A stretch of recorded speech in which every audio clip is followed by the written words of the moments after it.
नमस्कार। नई परख के राष्ट्रीय मुद्दा कार्यक्रम में आप सब लोगों का स्वागत है। और आज हमारे साथ रोज की तरह ही प्रोफेसर अभय कुमार दुबे हैं और हम इनसे देश की राजनीति के बारे में चंद सवाल करेंगे। कार्यक्रम को आगे बढ़ाने के से पहले मैं रोज की तरह ही आप सभी लोगों से अनुरोध करूंगा कि अगर अभी तक आपने नई परख चैनल को सब्सक्राइब नहीं किया है तो आप इसे सब्सक्राइब करें और हमारे साथ नियमित रूप से जुड़ें। अभय सर नमस्कार।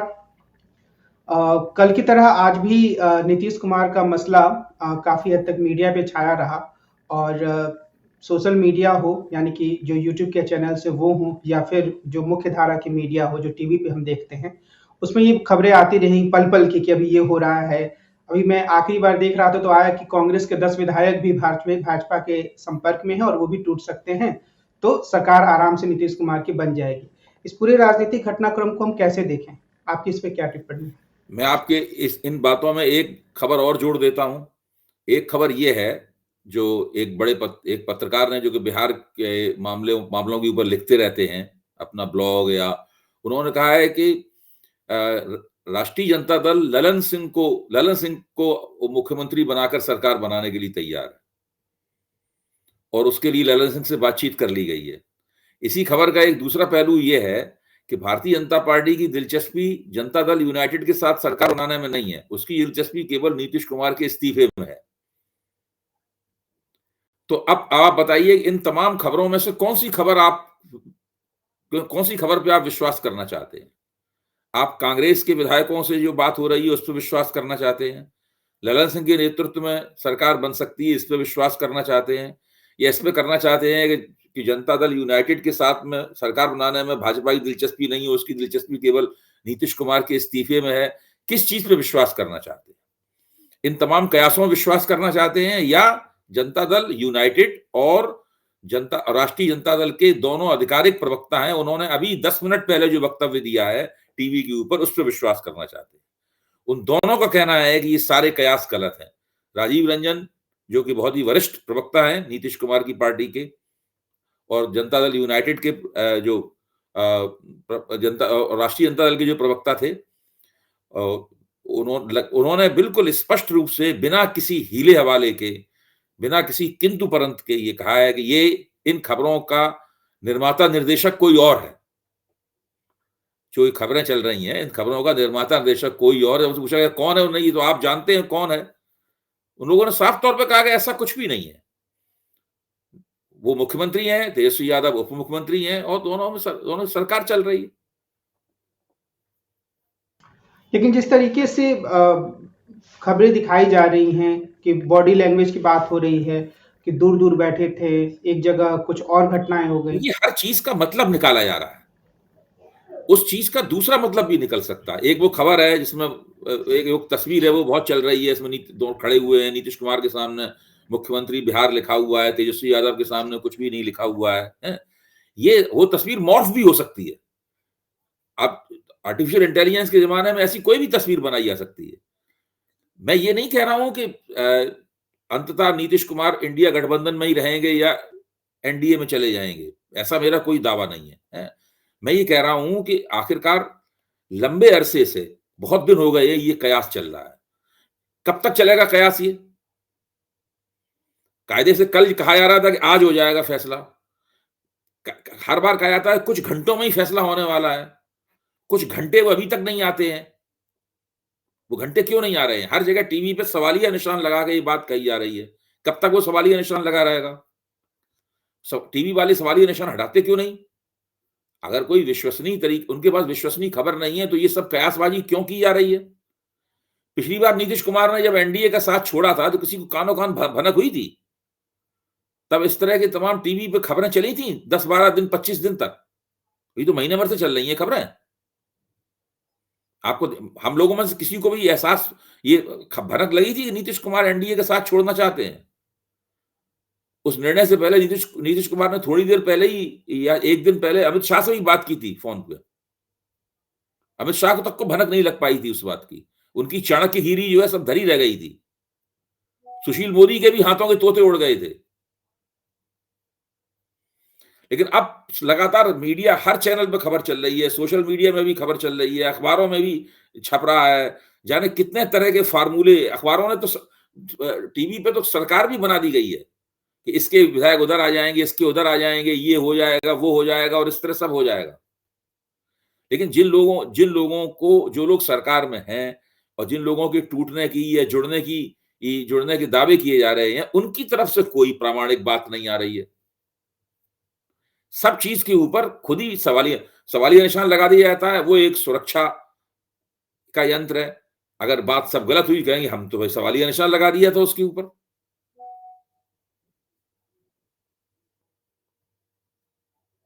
लेकिन जी, आप कुछ कह रहे हैं? मैं कुछ नहीं कर रहा हूं, आप कहिए। जी, मैं ये समझना चाह रहा हूँ कि इस तरह की जो एक सीमा से ज़्यादा ये चीज़ें आगे बढ़ गई हैं, इसलिए कई बार लोगों को भरोसा होता है कि कुछ तो बात है, तभी इस तरह के सवाल नीतीश कुमार के बारे में उठ रहे हैं। और जैसा मनोज झा ने कहा था दिन में सुबह कि मुख्यमंत्री जी की तरफ से शाम तक एक बिल्कुल खंडन आ जाए तो अच्छा रहेगा, काफ़ी असमंजस बन रहा है। पार्टी के अधिकार, राजीव रंजन जो हैं, वो उनकी पार्टी के बहुत पुराने और वरिष्ठ प्रवक्ता हैं।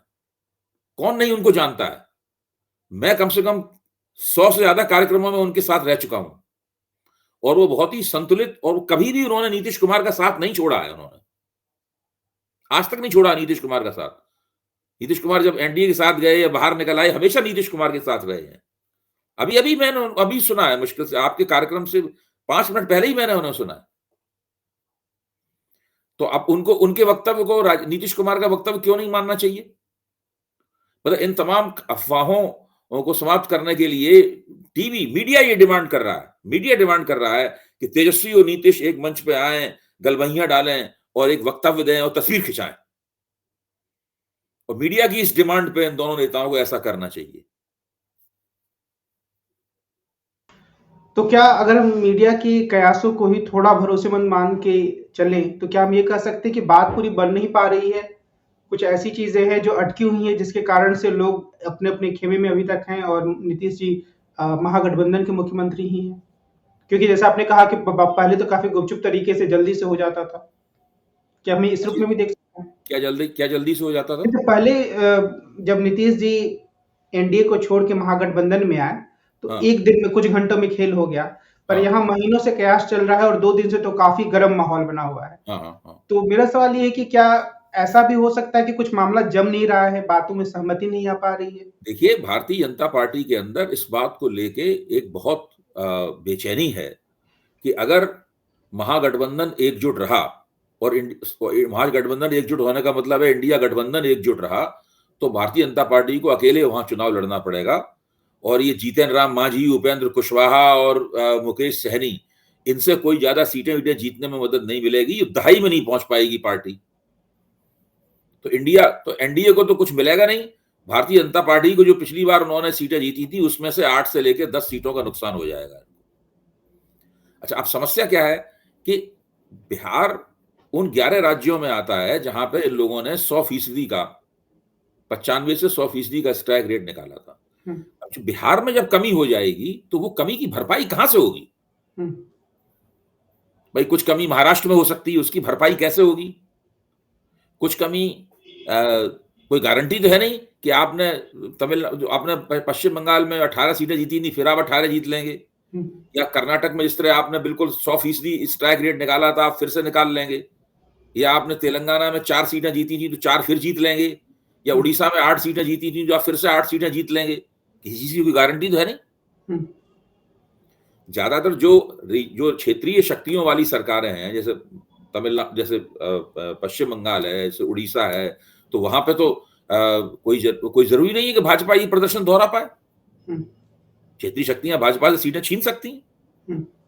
तो उनकी कमी की भरपाई कैसे होगी? मैं सवाल ये पूछता हूं, आपसे भी पूछ रहा हूं और सब उन लोगों से पूछता हूं, उस कमी की भरपाई अगर जो कैचमेंट एरिया है, जो प्रभाव क्षेत्र है, जहां 100% निकाला था, वहीं अगर कमी बढ़ जाएगी तो उसके कहां से आएंगी सीटें? क्या गारंटी है कि आप तमिलनाडु, जो आप असम की 10 में से 8 सीटें फिर जीत लेंगे? हो सकता है 2 सीटें कम हो जाए, वहां पे 1 सीट कम हो जाए, 3 सीट कम हो जाए। कोई कांग्रेस हाथ में हाथ रख के तो ना बैठी रहेगी वहां पे, वो भी चुनाव लड़ेगी। राहुल गांधी क्यों असम में इतना समय लगा रहे हैं? असम में कांग्रेस का मजबूत आधार है, भाजपा को सीधी टक्कर है, भाजपा की उससे सीधी टक्कर है। अब भाजपा के सामने राम मंदिर बना लिया है। अब आप सोचिए, अगर भगवान रामलला का इतना बड़ा आशीर्वाद भाजपा के साथ है कि रामलला तय कर चुके हैं कि भाजपा को 400 सीटें जितवानी ही जितवानी है, रामलला ने अंतिम रूप से नरेंद्र मोदी और भाजपा को अपना आशीर्वाद दे दिया है, तो नीतीश कुमार की उन्हें जरूरत क्या है भाई? आखिरकार नीतीश कुमार को लेके इतनी भाजपा क्यों चाहती है नीतीश कुमार उसमें आए? भाजपा अपने क्यों दरवाजे नीतीश कुमार के लिए खोले रखना चाहती है? क्या चक्कर है? जब सारे पिछड़े, अति पिछड़े, ऊंची जातियों के सारे लोग भाजपा में लाइन लगाए, सारे वोटर लाइन लगाए खड़े हुए हैं, उस क्षण का इंतजार कर रहे हैं जब वो नरेंद्र मोदी को और कमल निशान पे वोट लगा दें, उस पे बटन दबा दें, तो ऐसी क्या बेचैनी है? छोड़िए नीतीश कुमार को, उनकी जो पिछली विधानसभा में 45 सीटें रह गई थी। क्या समस्या क्या है? भाजपा को क्यों बेचैनी क्यों है इतनी? 400 लाना है शायद, किसी ने ये कहा कि उनको 400 सीटें चाहिए, तो इसके जो हर जुगत कर रहे हैं। तो उसमें क्या नीतीश कुमार रामलला के आशीर्वाद से भी ज्यादा महत्वपूर्ण है? रामलला की प्राण प्रतिष्ठा से तो देश में नई चेतना पैदा हो गई है ना। तो वो नई चेतना नरेंद्र मोदी के पक्ष में जाएगी कि नहीं जाएगी? तो 400 सीटें तो अपने आप बन जाएंगी। और 400 क्यों, रामलला का आशीर्वाद तो 500 सीटों तक ले जा सकता है। रामलला का आशीर्वाद केवल उसी इलाके में चलता है जहां भाजपा का जनाधार है, या बाहर भी चलता है? ये जो पूरा नीतीश का मामला हुआ है, उसने, जैसा कि आप जिक्र कर रहे थे रामलला के मामले का, तो मुझे तो लगता है कि महीनों पुरानी बात हो गई। 2 दिन के भीतर ही उसको जो मीडिया ने असर बनाया था थोड़ा कम लगने लगा। पूरे के पूरे लोग, हर कोई नीतीश कुमार की चर्चा कर रहा है। तो भाजपा का सेल्फ गोल भी मान सकते हैं हम क्या, कि धीरे धीरे जिस चीज को पकते देते वो, कि रामलला का मुद्दा हमेशा रहे, हमने बड़ा काम किया है, उसकी जगह वो कुछ दूसरे मुद्दों को मीडिया में आने दिए। देखिए, भारतीय जनता पार्टी एक राजनीतिक दल है। वो 2 तरह के, एक ऐसा राजनीतिक दल है जिसका एक विचारधारात्मक लक्ष्य है, समाज को बदलने का, भारतीय राज्य को बदलने का और भारतीय लोकतंत्र को बदलने का। रामलला का मंदिर भारतीय राज्य, लोकतंत्र और समाज को बदलने के प्रोजेक्ट का एक बहुत बड़ा कदम था, जो उन्होंने सफलतापूर्वक उसको अंजाम दे दिया है। लेकिन चुनाव जीतने की उससे गारंटी नहीं होती है। चुनाव जीतने के लिए यही सब तिकड़ में करनी पड़ती हैं जो तिकड़ में की जा रही हैं। केवल रामलला का आशीर्वाद लेने के बाद में मोदी जी हाथ में हाथ रख के नहीं बैठे रहेंगे, सुशील मोदी हाथ में हाथ रख के नहीं बैठे रहेंगे। ये तो आपका, ये आप देखिए, सम्राट चौधरी को वहां बुलाया गया, रेणु जी को वहां बुलाया गया, तो फौरन कहा कि भाई हाँ, लगता नीतीश कुमार आ रहे हैं, उस बात पे विचार किया जाएगा। फिर अखबार में खबर, टीवी पे आता है अब अमित शाह बैठक में पहुंचे। अब उसके मतलब निकाले जा रहे हैं। इन बातों से माहौल बनाया जा रहा है, और सबको अपनी दुकान चलानी है। टीवी वालों को भी दुकान चलानी है, सोशल मीडिया वालों को भी अपनी दुकान चलानी है। तो ये एक विषय मिल गया है, और उस विषय को सब लोग खींचे जा रहे हैं। हर लोग सवालिया निशान जरूर लगा देते हैं ध्यान से, कि अगर बातें गलत हो जाए तो कहें देखो हमने तो देखो सवालिया निशान लगा दिया, और सही हो गया तो छाती ठोक ठोक कहेंगे हमने कहा था देखो ऐसा हुआ। तब अपने मुंह मियां मिट्ठू बनेंगे सब।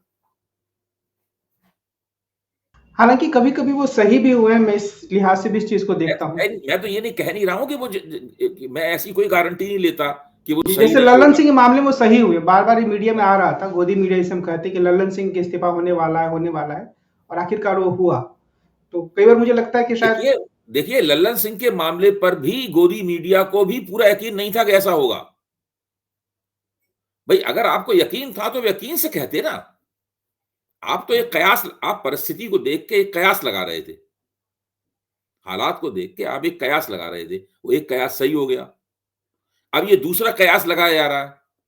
इस कयास के पीछे एक बहुत बड़ी डिजाइन है, वो एक बहुमुखी डिजाइन है, वो केवल बिहार तक सीमित नहीं है।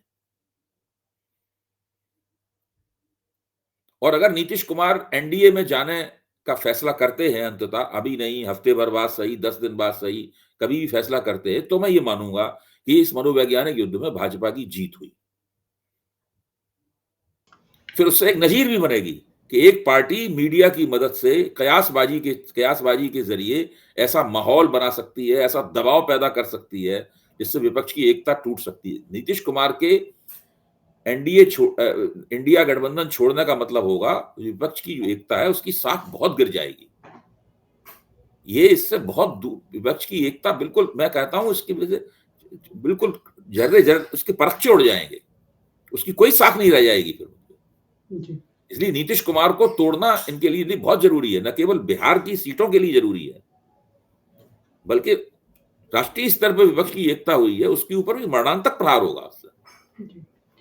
एक चीज मैं यहाँ जोड़ना चाह रहा था कि आज अखिलेश यादव ने एक बयान दिया जिसमें उन्होंने ये कहा कि अगर नीतीश कुमार इंडिया गठबंधन के साथ रहते हैं तो वो प्रधानमंत्री भी बन सकते हैं, लेकिन आज तक चैनल पे इसको इस तरीके से चलाया गया, मतलब बोला गया एंकर के द्वारा कि अखिलेश यादव ने कह दिया है कि अगर वो रहते तो बन सकते थे, मतलब अखिलेश यादव ने मान लिया है कि वो जा चुके हैं। देखिए मुझे भी लगता है कि काफी हम लोग सब जानते हैं कि ये सब तिकड़मे हैं।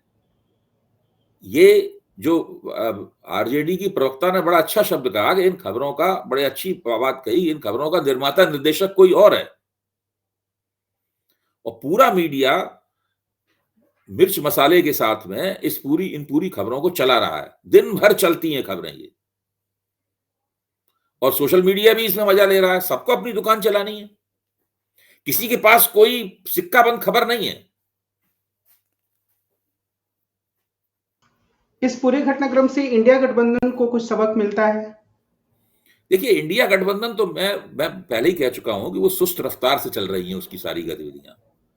उनका मानना यह है कि हम एक लक्ष्य कम से कम वो पूरा कर देना चाहते हैं कि ज्यादातर सीटों के ऊपर भाजपा के मुकाबले एक उम्मीदवार वो खड़ा करने की कोशिश में लगे हुए हैं।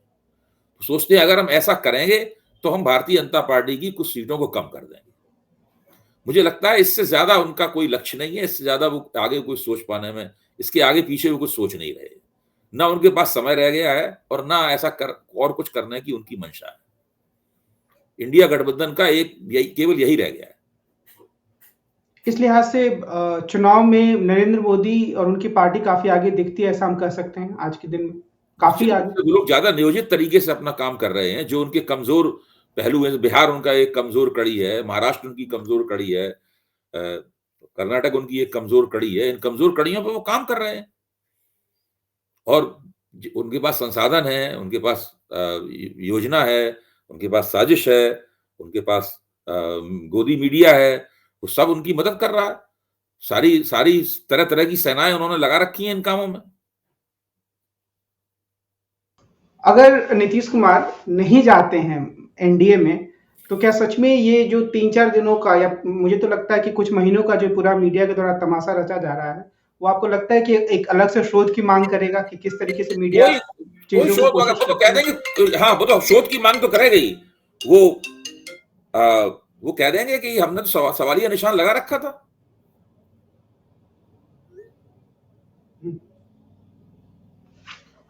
और सवालिया निशान के आधार पर ही वो सारी खबरों को जायज भी ठहरा सकते हैं।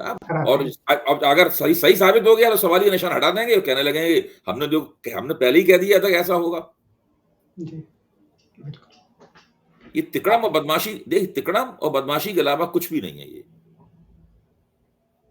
जी, आज की बातचीत को हम यही विराम देते हैं। हम आगे इस चीज को देखेंगे कि जो सरकार समर्थक मीडिया है उसकी कोशिशों से किस तरीके के राजनीतिक बदलाव हो सकते हैं। और जैसा कि अभय जी ने बहुत सही तरीके से कहा कि अगर नीतीश कुमार दूसरे पाले में चले जाते हैं तो यह माना जाएगा कि मीडिया के समर्थन से जो खबरें चलाई जाती हैं उनका भी राजनीति पर बहुत गहरा प्रभाव पड़ता है। आज की बातचीत के लिए सर आपको बहुत बहुत धन्यवाद। हम कल फिर मिलते हैं। नमस्कार।